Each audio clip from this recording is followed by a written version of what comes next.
Hi అండి. ఇడ్లీ కోసం గుండు పప్పు అయితే ఒక కప్పు నానబెట్టుకున్నాను.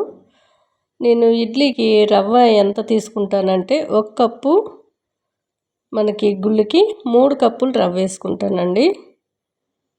మెత్తగా రుబ్బేసి మనకి మూత పెట్టి ఉంచినట్లయితే మార్నింగ్ అండి కొద్దిగా సాల్ట్ వేసి బాగా కలిపేసుకొని ఇడ్లీ పాత్రకి నేను ఎప్పుడు కూడా ఇడ్లీలు వేసుకునే ప్లేట్కి అయితే నేను ఎప్పుడు కూడా ఆయిల్ అప్లై చేయను. మీరు ఆయిల్ కానీ నెయ్యి కానీ అప్లై చేసుకోవచ్చు. నేను కడిగేసి అట్లా పెట్టేస్తూ ఉంటాను. ఒక 2 గ్లాసుల వరకు వాటర్ పోసి పాత్రని స్టవ్ పైన పెట్టుకోవాలి. ఈ హోల్స్ ఉండే చోట పైన ప్లేట్ ఇడ్లీ అనేది రావాలి. అలా పెట్టినట్లయితే మంచిగా ఉడుకుతాయి. టేస్ట్ కూడా మనకి ఇడ్లీ మీదకు ఉండే చట్నీ బట్టి ఉంటుంది. చూసారు కదా, మెత్తగా దూదిల్లాగా స్పాంజిల్లాగా ఉంటాయి ఇడ్లీలు, చాలా బాగుంటాయి.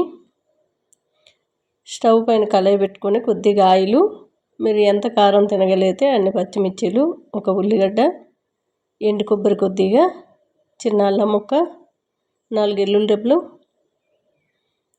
ఒక పెద్ద సైజు టమాటో ముక్కలు కట్ చేసి వేసుకున్నాను. చిటికెడంత పసుపు, రాళ్ళుప్పు వేసి బాగా కలిపి కాసేపు మూత పెట్టుకుంటే చక్కగా మగ్గిపోతుంది.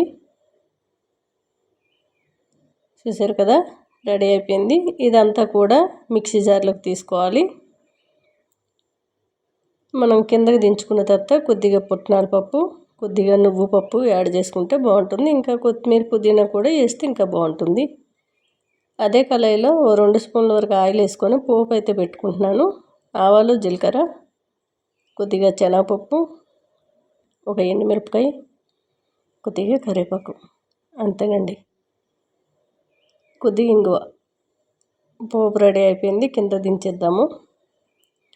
మిక్సీ జార్లో పుట్నాల పప్పు, నువ్వు పప్పు, జీలకర్ర, ఒక 2 బొట్టల వరకు చింతపండు నానబెట్టుకుని వేసుకున్నాను. కొద్దిగా వాటర్ పోసి మెత్తగా పేస్ట్ చేసుకోవాలి. ఇలా బాగా కలిపేసుకొని మనకి ఇడ్లీ పిండి అనేది బాగా పులిసినట్లయితే చట్నీలో చింతపండు వేయకపోయినా టేస్ట్గా బాగుంటుంది. నాకు ఇడ్లీ పిండి ఈరోజు అంతా పులవలేదు, అందుకనే నేను కాస్త చింతపండు యాడ్ చేశాను చట్నీలో. ఇలా గరిటతో స్పూన్తో ఇలా తీసుకుంటే స్పాంజిల్లాంటి ఇడ్లీ రెడీ అండి.